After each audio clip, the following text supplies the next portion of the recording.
क्या आपने कभी महसूस किया है कि जब आप पार्टनर से कुछ कहना चाहते हैं तो वो चुप्पी ओढ़ लेते हैं, ना कुछ बोलते हैं ना कुछ सुनते हैं, और फिर आप सोचते हैं कि क्या मैं ही गलत हूं? क्यों हम दोनों के बीच इतनी दूरियां आ गई हैं? ऐसा हम सबके साथ होता है ना? नमस्ते, मैं हूं नम्रता, आपकी लाइफ कोच।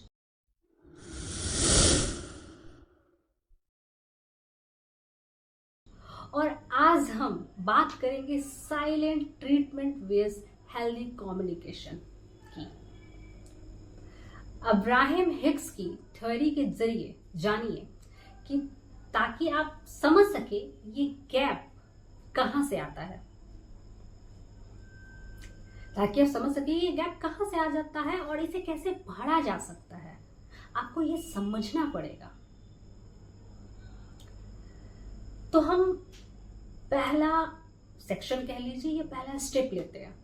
साइलेंट ट्रीटमेंट, एक दर्दनाक चुप्पी। साइलेंट ट्रीटमेंट सिर्फ चुप रहना नहीं होता है, ये एक एनर्जी डिस्कनेक्ट होता है। एक तरह से जब कोई आपको इग्नोर करता है, होता है ना साइलेंट ट्रीटमेंट, एक तरह से कोई आपको इग्नोर करता है तो आपकी जो फ्रीक्वेंसी होती है वो ब्लॉक कर रहा होता है। अब्राहम हिक्स कहते हैं कि कम्युनिकेशन एक वाइब्रेशन मैच से होता है। अगर आप और आपका पार्टनर अलग अलग इमोशनल फ्रीक्वेंसी पर हैं तो आप एक दूसरे को सुन ही नहीं सकते हैं। इस बात को ना ध्यान से स्टेप बाय स्टेप सुनिएगा। साइलेंट ट्रीटमेंट अक्सर आता है जब कोई इंसान अपने इमोशन को सप्रेस करता है। क्यों? क्योंकि वो डरता है टकराव से, अस्वीकार से, मतलब अस्वीकार से किए जाने वाले अपनी जो भी चीजें, या अपनी कोई भी चीज इग्नोर करना, दिखाने से। स्टेप 2, कम्युनिकेशन गैप का असली जड़ क्या है, ये हम सबको जानना बहुत जरूरी है। क्योंकि हमें जब तक तह तक नहीं पहुंचेंगे ना, तब तक हमें चीजें पता नहीं होंगी। कम्युनिकेशन गैप एक रिजल्ट है, ना कि वो सिर्फ एक मिसअंडरस्टैंडिंग है, बल्कि एक इमोशनल मिसअलाइनमेंट का। अब्राहम हिक्स के हिसाब से जब आप किसी से बात करना चाहते हैं और सामने वाला टाल देता है, तो इसका मतलब ये है कि वो इस वक्त आपके वाइब्रेशनल अलाइनमेंट में नहीं है। मैं इसको थोड़ा और डिटेल्स में आपको समझाती हूं। मतलब कि आपका जो हाई वाइब्रेशन है, क्लैरिटी, ऑनेस्टी, ओपननेस, और सामने वाला है कि कंफ्यूजन, फियर, रेजिस्टेंस की फ्रीक्वेंसी पर है। पर ये गैप सिर्फ वर्ड्स का नहीं होता है, ये बात हमेशा याद रखिएगा, एनर्जी का होता है। जैसे कि अगर मैं आपको कोई एग्जांपल दूंगी, कभी कोई इंसान आपको इग्नोर करता है, बहुत सारी बातें होती हैं और आपको लगता है हो क्या रहा है, हमें तो कुछ पता भी नहीं है। स्टेप 3, हेल्दी कम्युनिकेशन एक अलाइन करने का एक तरीका है। अब सवाल ये उठता है कि फिर हेल्दी कम्युनिकेशन कैसे पॉसिबल है? तो अब्राहम इसकी थ्योरी से जानते हैं इसको, क्योंकि मैं अब्राहम के बारे में गगन से जानी थी और अब्राहम को मैंने भी पढ़ा, तो मुझे सच में उनका जो तरीका है वो ज्यादा बेस्ट लगा।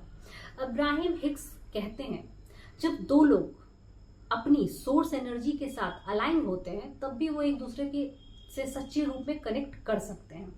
दो लोग अपनी सोच अलाइनमेंट में रहेंगे ना, तभी वो कनेक्ट कर सकते हैं। मतलब कि आपको पहले अपनी एनर्जी को साफ करना होगा।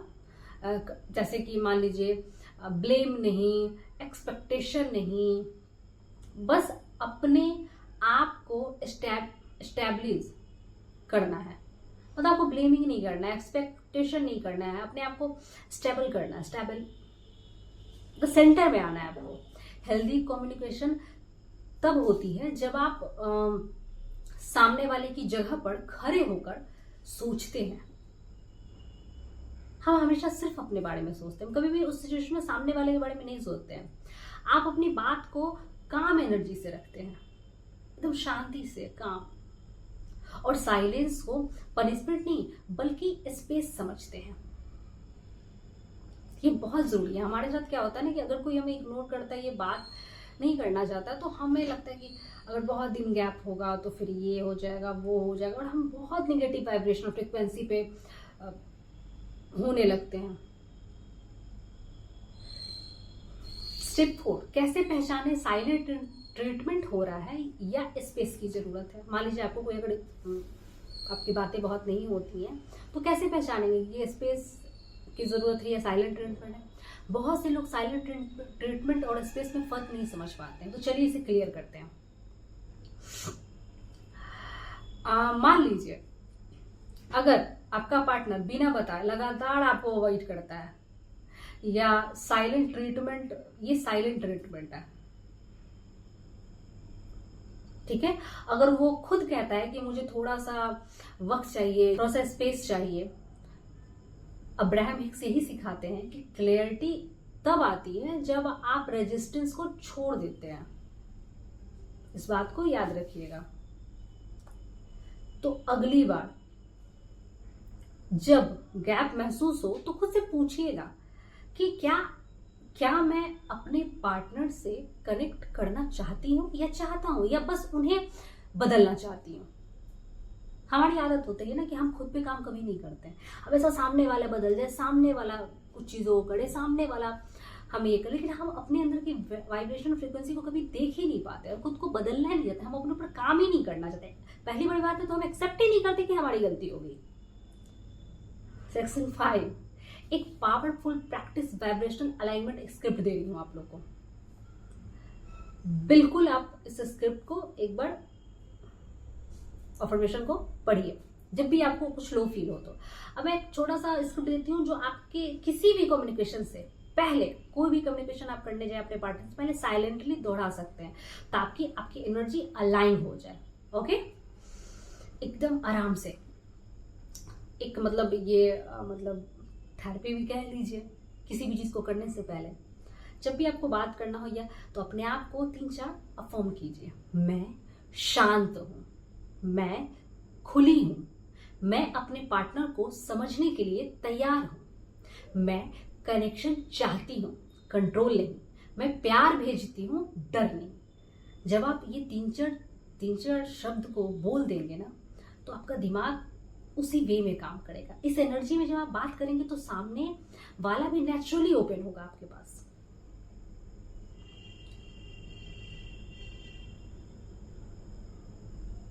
तो मैं आपको एक